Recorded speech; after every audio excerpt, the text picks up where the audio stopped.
چې سانه خدمات کړي دي او یو بهترینه معاشره جوړه کړې وه، نو ډیر داسې حقوق دي د معاشرې والا چې هغه مونږ نه ادا کوو او مونږ نه په هغې کې کمی او کوتاهی کېږي. کله چې نبي علیه الصلاة والسلام ته نبوت میلو شو او د غار حرا نه راغلو واپس، او د نبوت بار د نبی علیه الصلاة والسلام په سر او چې کله کور ته رالو، حضرت خدیجه رضی الله عنها ته نبی علیه الصلاة والسلام ووی زملونی زملونی، په ما باندې څادر راواچوه او رپېدو، ځکه چې د نبوت هغه لوی او عظیم الشان ذمهداري دا نبی علیه الصلاة والسلام ته میلو شوې وه. نو حضرت خدیجه رضی الله عنها په نبی علیه الصلاة والسلام باندې څادر واچولو، نبی علیه السلام لږ آرام وکړو او د هغې نه بعد چې کله نبی علیه الصلاة والسلام لږ گزاره وکړه، نو حضرت خدیجه رضی الله عنها ترې تپوس وکړو چې ای د الله رسوله څه چل شوی دی، ولې ته دا نه یریدلې وې او رپېدې، تا ته څه تکلیف دی؟ نو نبی علیه الصلاة والسلام ورته ارشاد وفرمایلو چې ای حضرت خدیجه رضی الله عنها، ما ته دا ذمهداري حواله کړې شوې ده د نبوت، او زه یریږم هسې نه چې دا بار زه برداشت نه کړمه، دا بوج زه برداشت نه کړمه.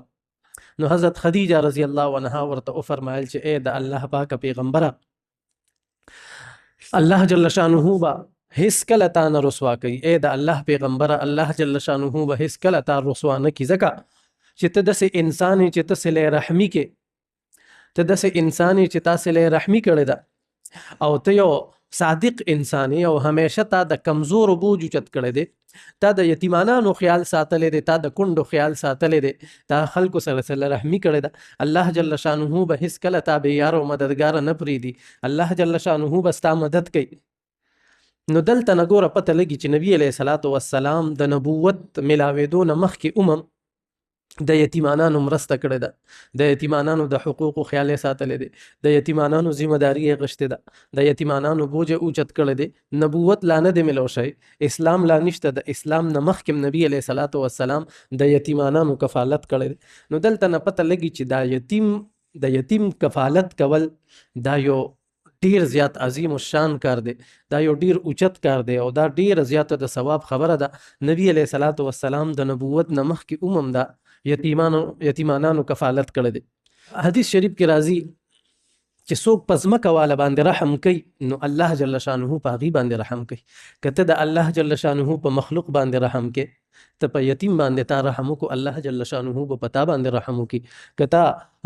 په مخلوق سره په ښه اخلاقو سره ته میلو شوې، الله جل شانه به په تا باندې رحم وکړي. که چېرته تا د یتیم کفالت وکړو، الله جل شانه به په تا باندې رحم وکړي. د الله جل شانه رحمت به تا ته متوجي وي، د الله جل شانه رحمت به په تا باندې راورېږي.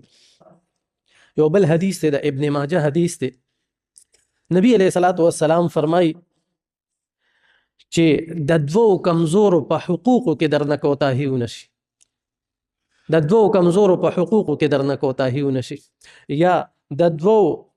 دوو کمزورو په حقوقو کې د کوتاهۍ نه زه تاسو یرومه او د دې په حقوقو کې کوتاهي کول زه حرام ګرځومه. هغه دوه څه دي؟ هغه دوه کمزوري، یو ښځه ده او یو یتیم دی. یو ښځه ده، یو یتیم دی. ګوره یتیم نه الله جل شانه د پلار هغه سایه شفقت اوچته کړې وي، الله جل شانه ترې نه پلار اغشتې وي، دا ډېر کمزوري وي، ډیر بې سوکه وي، او د ده په سر باندې د شفقت لاس راښکل، د ستا د لاس د لاندې چې څه نه ویښته رالل، په دې باندې درته الله جل شانه ستا درجه اوچتوي او تعالی الله جل شانه نیکي درکوي. نو یو د یتیم په حق کې وایي زه تاسو یرومه چې د دې په حق کې درنه کوتاهي ونشي. ګورې د یتیم په حق کې تا نه کوتاهي ونشي او د زنانو په حق کې تا نه کوتاهي ونشي، ځکه چې دا دوه طبقې داسې دي، ځکه چې دا دوه کمزوري داسې دي چې د دې هېڅ سهاره نه وي. ګورئ دا ښځې سهاره دا خو خاوند دی، چې الله جل شانه خاوند له دا ښځه کمزورې ده او خاوند چې کوم دی طاقتور دی، نو دا طاقت یې ورله دې دپاره ورکړی دی چې دی به د ښځې خیال ساتي. ګورې دا بې سهارې ده، دا ستا ملګری دی، ته به د دې د حقوقو خیال ساتي. تاسو ته پته شته حدیث شریف کې راځي، نبي علیه الصلاة والسلام فرمایي چې د قیامت پر ورځ باندې به د ټولو نه پیله په حقوق العباد کې یو حقوق الله دی یو حقوق العباد دی. حقوق الله د الله حق ته ویل کیږي او حقوق العباد دا د بنده حق ته ویل کیږي. په حقوق العباد کې به د قیامت پر ورځ باندې د ټولو نه پهلا د سړی نه چې کم تپوس کیږي دا به د ښځې په باره کې د ده نه تپوس کیږي چې تا ته ما دا کمزور مخلوق درکړی په نکاح شرعي محمدي سره تا قبوله کړې وه، آیا تا د دې د حقوقو خیال ساتلی و؟ دې خو مور پلار پرېښي وو که نه لوڼه خویندې پرېښي وو خپل خاندان یې پرېښي وو او دا چې کوم دی الله به ورته وي چې دا خو ما تاله درکړی وه که نه تا د دې د حقوقو خیال ساتلی دی که نه په دې باندې دې ظلمونه کړي دي، دې سره تا ناروا سلوک کړی ده، تا خو ترې نوکره جوړه کړې وه، تا خو ترې نوکره جوړه کړې وه او تا خو د دې د حقوقو خیال نه دی ساتلی. نو قیامت پر ورځ باندې به د سړي نه چې د ټولو نه پیله کم تپوس کیږي په حقوق العباد کې دا به د ده د بیبي په باره کې د ده نه تپوس کیږي چې تا د خپلې بیبي خیال ساتلی دی که نه دی ساتلی، تا د هغې ضرورت پوره کړی دی که نه دی پوره کړی. او دویم نمبر باندې نبی علیه الصلاۃ والسلام وایي چې د کمزوري په باره دوه کمزورو باره کې زه تاسو یروم، یو زنانه ده او یو یتیم دی چې د یتیم د حقوقو خیال دی ساتلی دی که نه. پخوا کې در سره یتیمانان دي، بې څوکه دي، پلار یې نشته، د ګټې وټې یې څوک نشته، آیا د دې مدد تا چېرته کړی دی؟ الله به وایي چې تا له زه دا پاک رزق در کوم او په اسانتیا سره یې درله در کوم، آیا تا پکې د دې کفالت چېرته کړی دی؟ د یتیم خیال دی ساتلی دی. اختر له ته جامې روړې خپلو بچو له نوې جامې روړې خوا کې در سره یتیمانان دي، آیا د هغې د بچو تا چېرته تپوس کړی دی؟ ته په کور کې ښه شی پخې او د ستا د کور لوګي په هغې باندې ورځي او هغې کرې د رزق درک نه لګي، پلار یې مړ دی، آیا تا د دې تپوس کړی دی چېرته؟ قدرمندو د یتیمانانو په باره کې په قرآن پاک کې 13 آیاتونه نازل شوي دي. په 13 آیاتونو کې د یتیمانانو تذکره ده. ان الذين يأكلون اموال اليتامى ظلما انما يأكلون في بطونهم نارا وسيصلون سعيرا. او دغه شانتې په ډېر زیات ځینو کې راغلي دي چې د یتیمانانو د مال د خوراک نه منع کړی شوي دي، مسلمانان د دې نه منع کړی شوي دي. دغه شانتې بل یو حدیث شریف کې راځي چې کله یو یتیم ماشوم جاړي نو وایي د ده دا جړه د الله جل شانه عرش خوځوي، د الله جل شانه عرش خوځوي د ده دا جړه. او الله جل شانه فرشتو ته وایي ای فرشتو تاسو وګورئ د خپل علم باوجود ته تپوس کوي، الله ته خو پته وي ای فرشتو ورشئ وګورئ که نه دا څوک جاړي، هغې ورته وایي پلانکې جاړي، وي دا کم نو وي دا څوک جاړي، هغه چې ماتې پلار اغوستی دی، هغه پلار چې مې ورله په خورو کې پټ کړی دی هغه جاړي. فرشتې ورته وایي او هغه جاړي. نو فرشتو ته الله جل شانه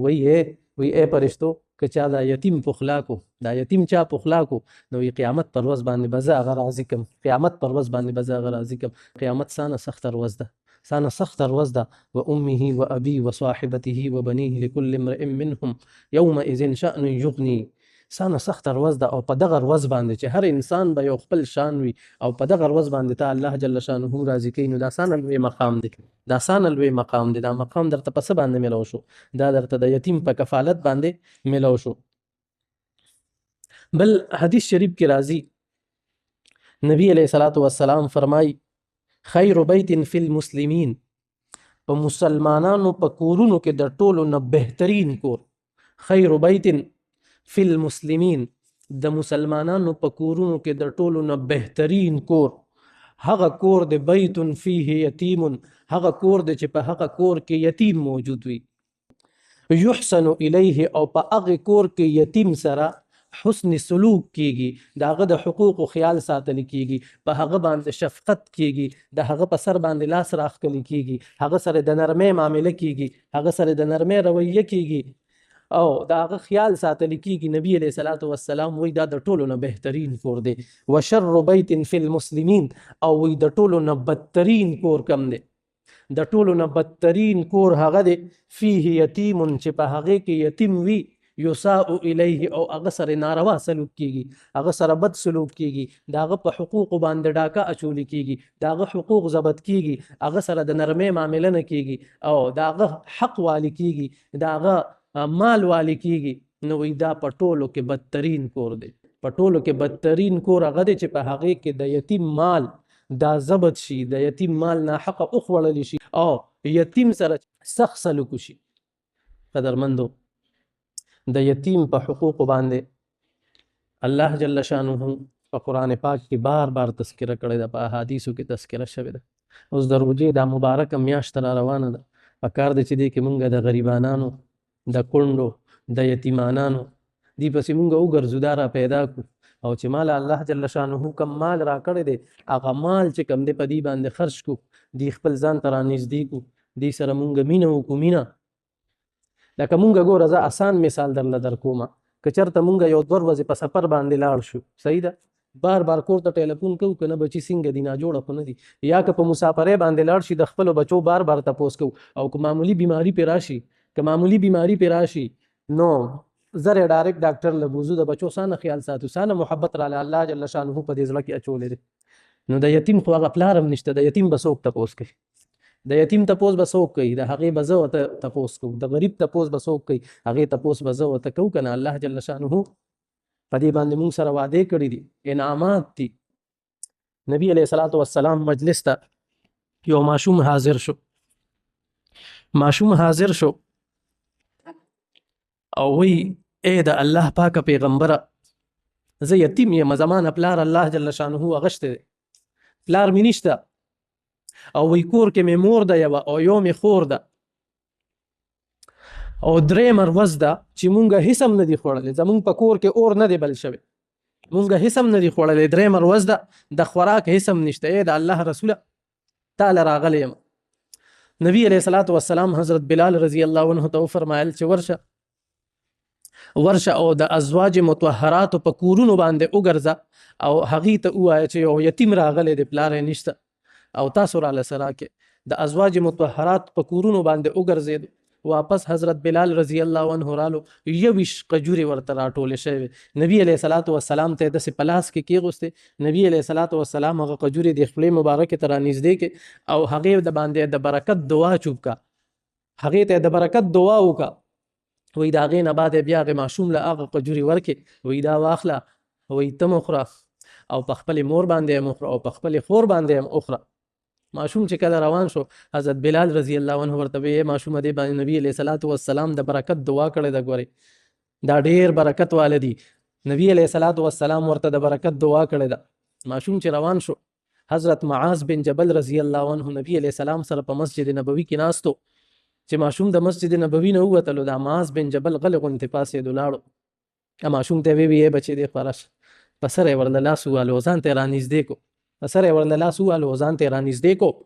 او بیا واپس لاړو یا نبی علیه السلام مجلس ته حاضر شو نبی علیه الصلاة والسلام ورته وفرمایل چې ای معاذ بن جبله څه لوتې وې وی دغه ماشوم مې ځان ته رانږدې کو د الله رسول او په سر مې ورله لاس ووهلو ماشوم مې ځان ته رانږدې کو یتیم او په سر مې ورله لاس ووهلو او ځان ته مې رانږدې کو وی نبی علیه الصلاة والسلام راته ووې چې ای معاذ بن جبله وی تا چې د هغه په سر باندې د شفقت لاس راښکلو او د هغه په سر باندې سانه ویښته وی د هغې یو ویښته په بدله کې الله جل شانه ستا درجات اوچت کړه او د یو ویښته په بدله کې الله جل شانه تا ته نیکي درکړه دا اسانه لویه خبره ده او بل حدیث شریف کې راځي نبی علیه الصلاة والسلام فرمایي چې زه او د یتیم کفالت کوونکې انا وکافل الیتیم کهاتین فی الجنه وی زه